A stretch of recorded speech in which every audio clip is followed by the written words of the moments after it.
Todos os programas. Sérgio Brenha, semana passada, Sérgio, você não esteve aqui no programa e o motivo é que você tirou os alunos da sala de aula e levou para onde, Sérgio? Bom dia. Bom dia! A vida de professor é muito gratificante, as atividades que a gente faz, principalmente essas que nos orgulham bastante, que é a atividade de campo, onde realmente os alunos sempre deveriam ter estado, né? Não deveriam ter saído da natureza. Então são alunos do curso de engenharia elétrica, e eles, graças a Deus, ainda têm essa disciplina, porque como são disciplinas soltas assim do restante Pois é. do quadro, introdução à ecologia. Eu digo, olha gente, o dia que vocês tirarem essa disciplina, porque a coordenação ali, os departamentos, de vez em quando, vamos atualizar aqui as disciplinas, aí acabam limando essas disciplinas que são importantíssimas, né? Introdução à ecologia. Aí nesse último dia de aula, olha, eu vou levar vocês para o mato, a gente vai fazer uma volta, uma trilha, eu vou apresentar para vocês algumas espécies de plantas.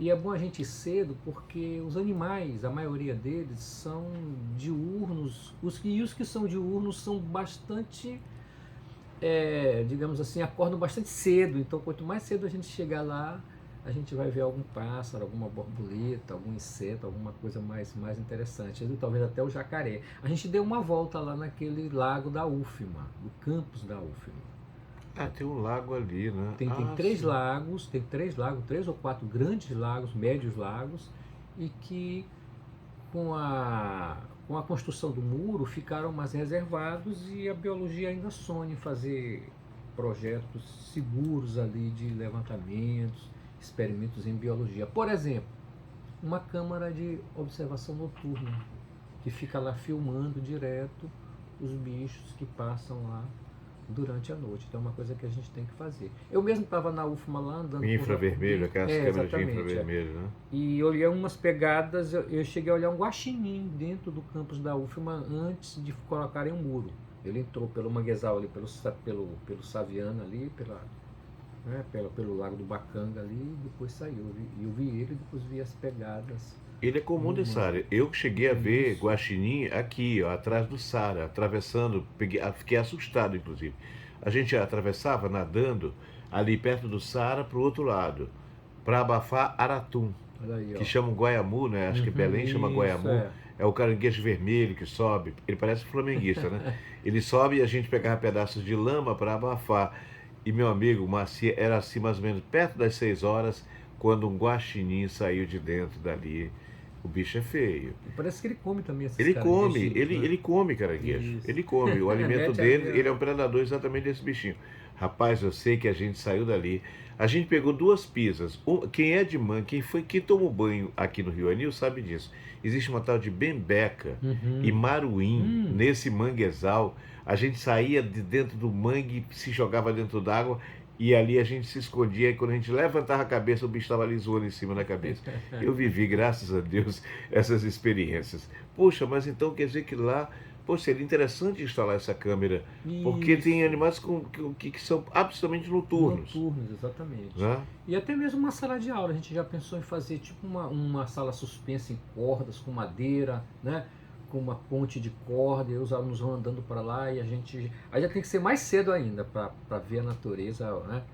O professor Carlos Martinez, que dá aula de pássaros, de ornitologia, ele marca a aula dele lá cedo para conseguir ver alguma coisa dos pássaros que acordam cedo também, vão e entram em atividade, logo depois já encerram as atividades do dia. Então, Bem, isso aí ele ficou de me dizer, eu cobrei dele exatamente a atividade, e alguns alunos talvez estejam até nos ouvindo agora, que viveram essa experiência, até porque na natureza, gente, hoje tem energia eólica, energia solar, elas estão na natureza. Então, exatamente. pessoal de elétrica, entendam isso. Exatamente. Né?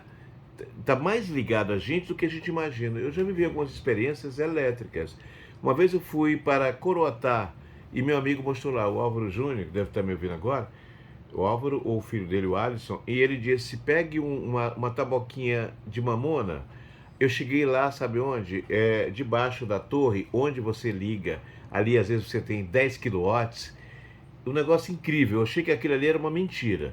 Ele disse, Robson, pega isso aqui na saída da torre, onde está o fio, que tem pega essa voltagem, coloque perto dele a bichinha de taboca.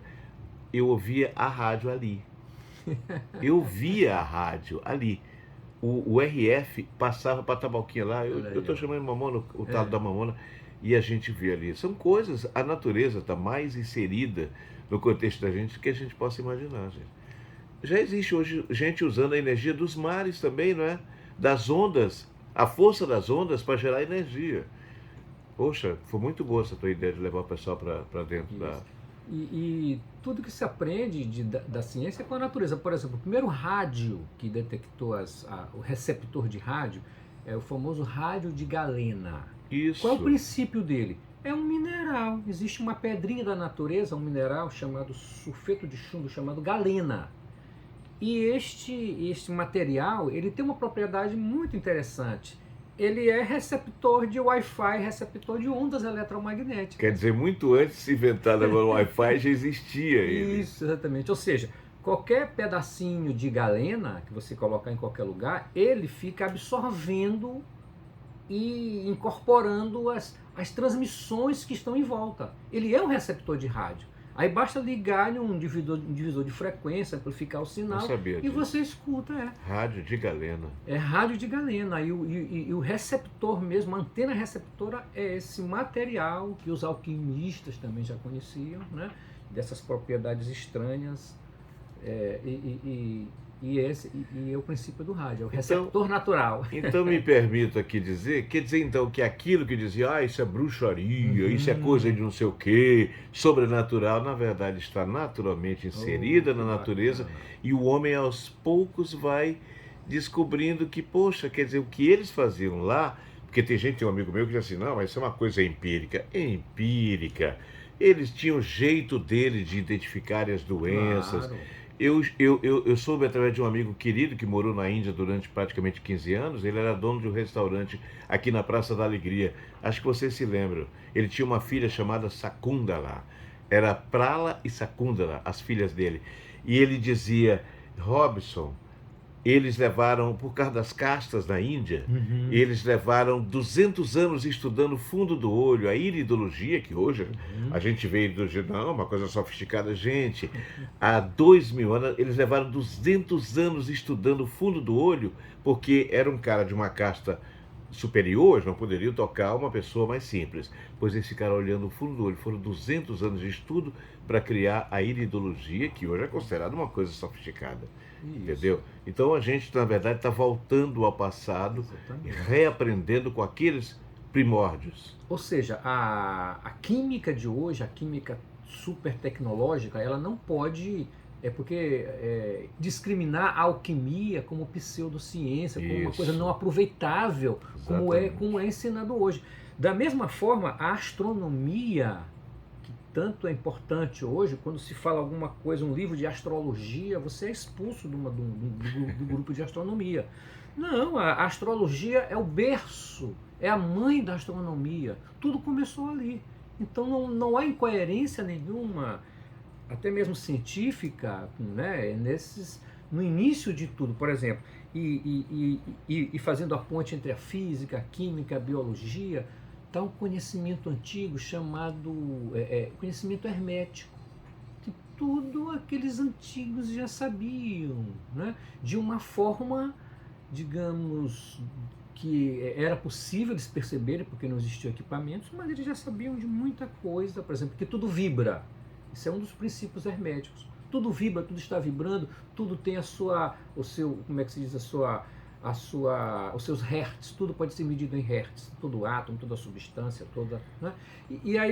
E aí hoje se está suspeitando o quê? Que todas as partículas atômicas, subatômicas e subatômicas provavelmente são cordas e que estão vibrando, né?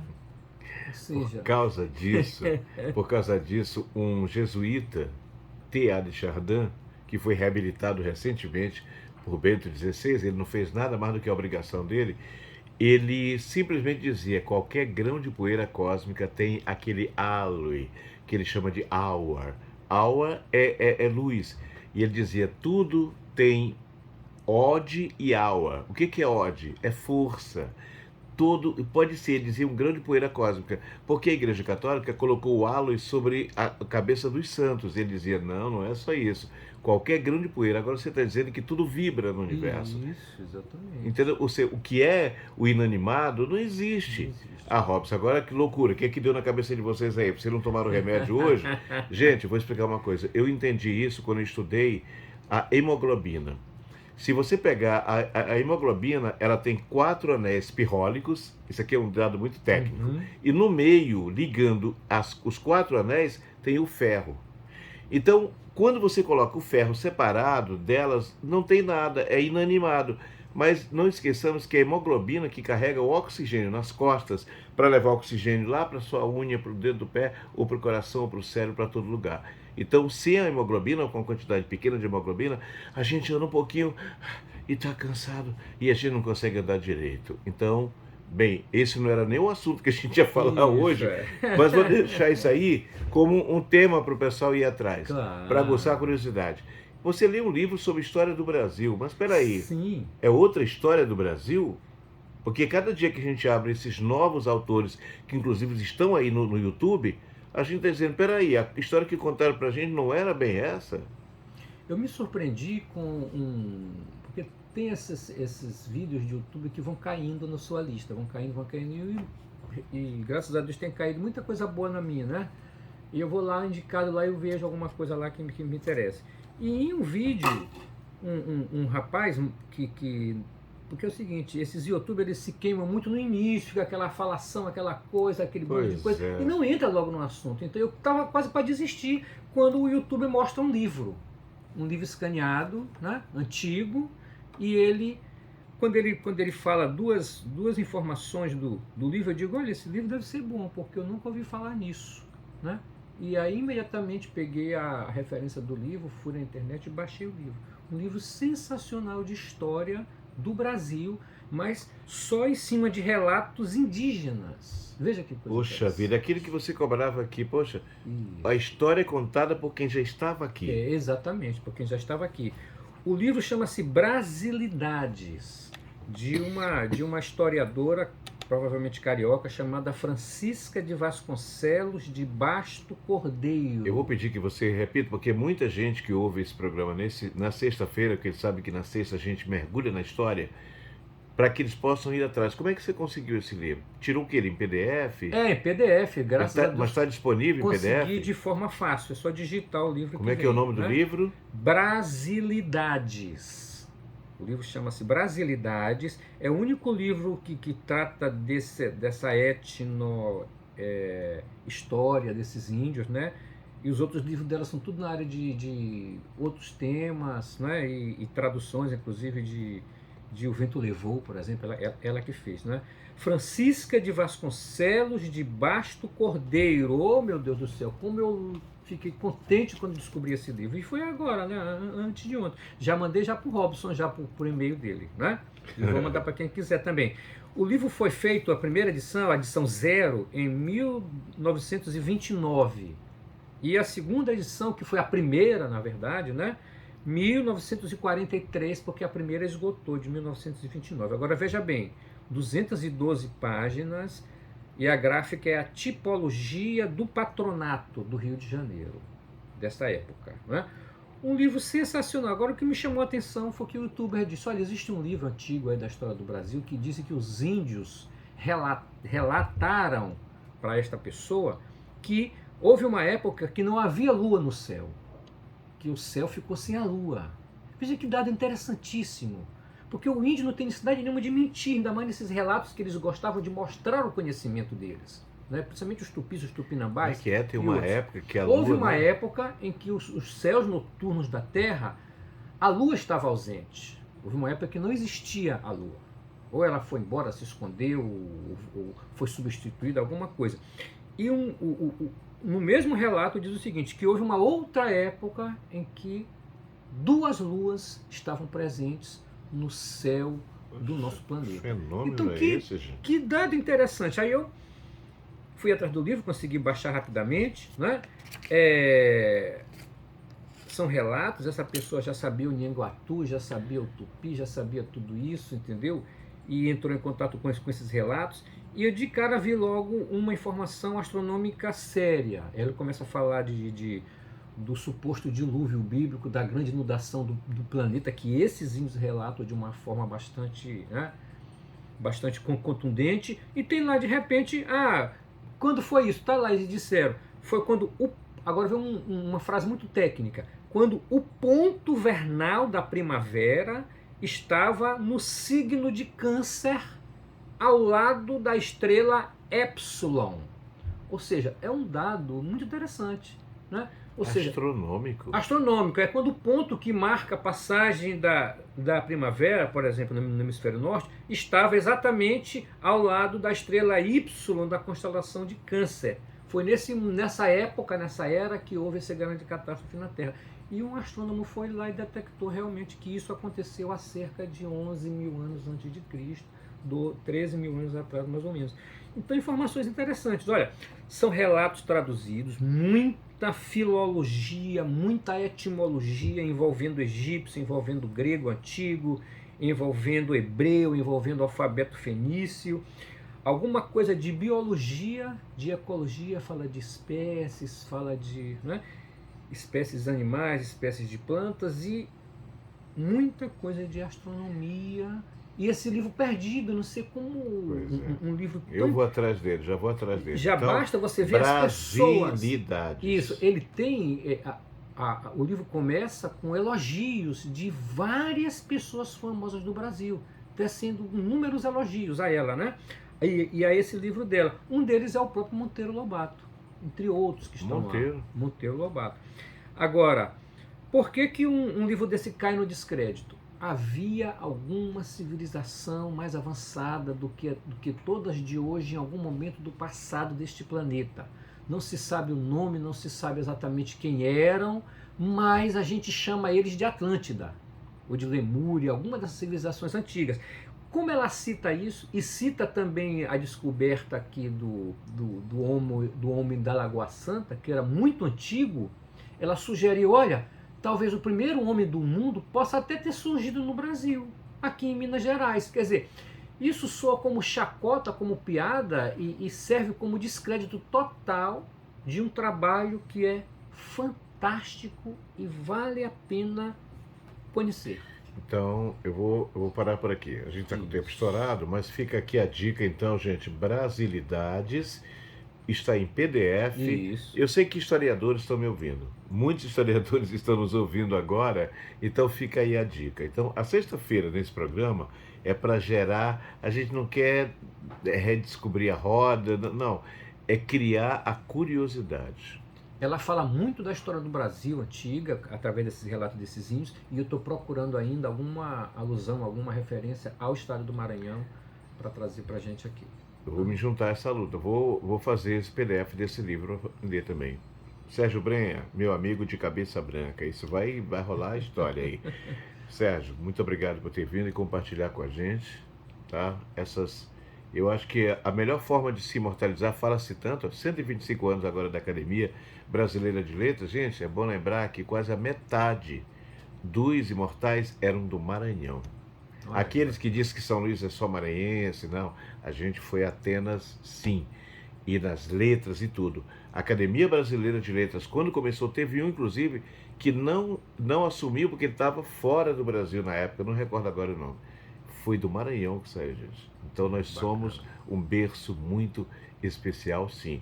E ouso dizer que nesse momento, esse recado aqui vai para futuros candidatos a governador, a deputados.